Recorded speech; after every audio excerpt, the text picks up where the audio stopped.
So last night was pretty cool. Last night, Zell Law Firm had a cocktail party here in London, England for an event they were doing where they did an afternoon with Zell.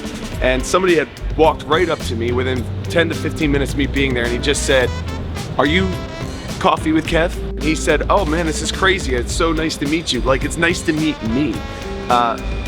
This is Coffee with Kev. It's not, you know, Coffee with Jimmy Kimmel or Jimmy Fallon." Here we are, London, England, and I am fired up for a good close personal friend of mine, Serges Himbaza. So let's get into it. Coffee with Kev time.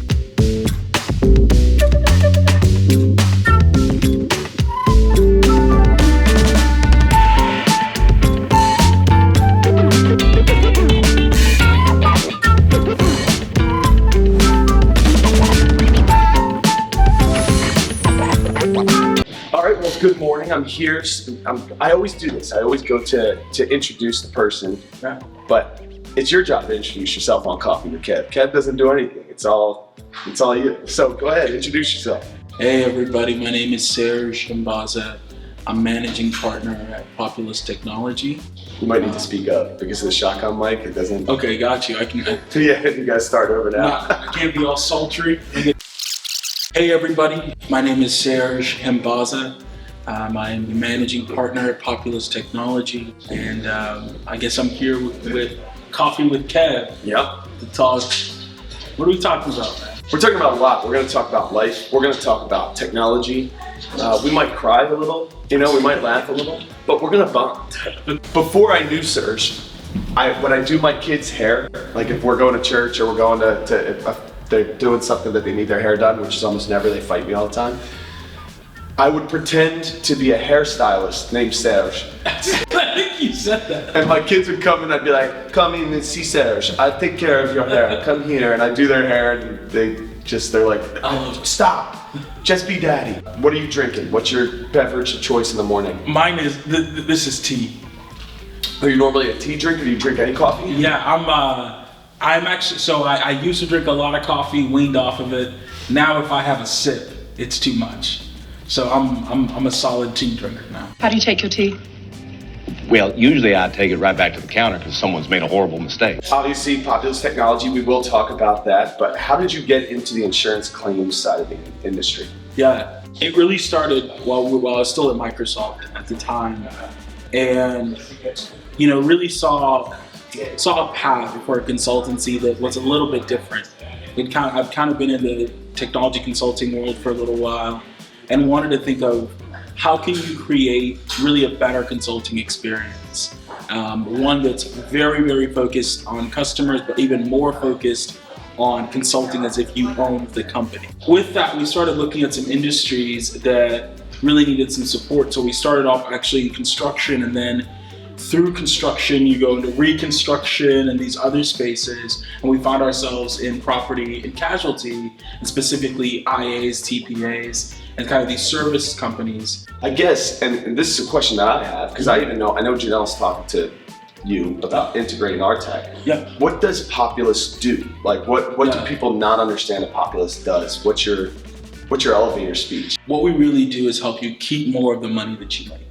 Okay. Because when you really think about technology and what roles does technology play, for most people, they think about the new tool, the new gadgets, the new things like that. At the end of the day, technology is a tool.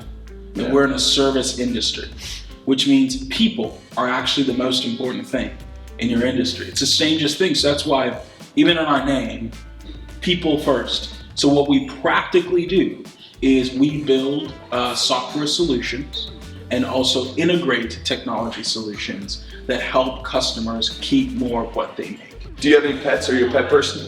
I'm not, and you know what, but I am. He's kindred spirits. Yeah, hold on. I am a pet person, but I don't have pets. Okay. The only reason is because we're in London right now, so it's like we travel too much. That's true. Right? That's the only thing. I'm telling you, the moment, catch me for 2 years if I don't travel, I'm hanging out, you're gonna see a dog. I don't pet them. Oh my God. You know, like, and in fact, I'm allergic. I should say I'm allergic to them. That's why I don't pet them. I'm not that big of a monster, but I'm such a people person. Yeah. I don't understand the value behind a pet. But if I have to, it's dogs all the way. That's true. Never a cat. Never a cat. The moment you say never means that you're going to see a cat soon. What is a piece of tech that you wish the insurance industry would get more involved with? I think the key piece of tech is data warehouses. I don't think one of the things that, and this is where I think in terms of crawl, walk, run. Okay. So for a lot of, if you are managing claims today, the reality is there's really no end-to-end view of the data that you're collecting. Okay. You're generating all this data, but the reality is to make yourself leaner, to really actually build a lot of automations and smart tools and AI and things like that, right, you need to start categorizing this data internally. And that's where a lot of companies miss, is that today they haven't really built their infrastructure in such a way that I have end-to-end information as it relates to a claim in a centralized place that ties in profit margin, that ties in all these other things, because that's when you start to notice the patterns, is when you're actually analyzing that data. Okay, so I did a little bit of a social media deep dive on you. Uh-oh. And two things stood out that I want you to touch on. One, you went skydiving recently. Yeah, it was me and my buddy Jeff Lovejoy in Dallas. Okay. Great guy. And another guy, Paolo. We'd honestly just set the date. Jeff Lovejoy loves skydiving. Okay. I mean, he's like, you gotta do it. And finally convinced me to do it. End up picking a different date. So I'm like, Jeff, we're going skydiving. There's a lot that can happen here. We gotta have stakes. If we make it down, we gotta have stakes. So that's kind of what got me to do skydiving. Stakes. Yes. I was like, you know what? Because like I want the most testosterone in one. Yeah, that sounds. I want to skydive and I want to steak. That's exactly what it felt. And now it's time for Ask the Asker.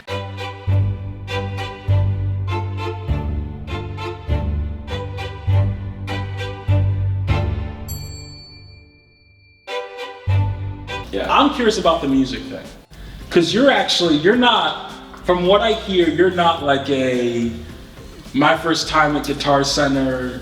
You tell me where you are, and I'm more interested in, one, music experience, but then also two, how did you even get to be as music as you are?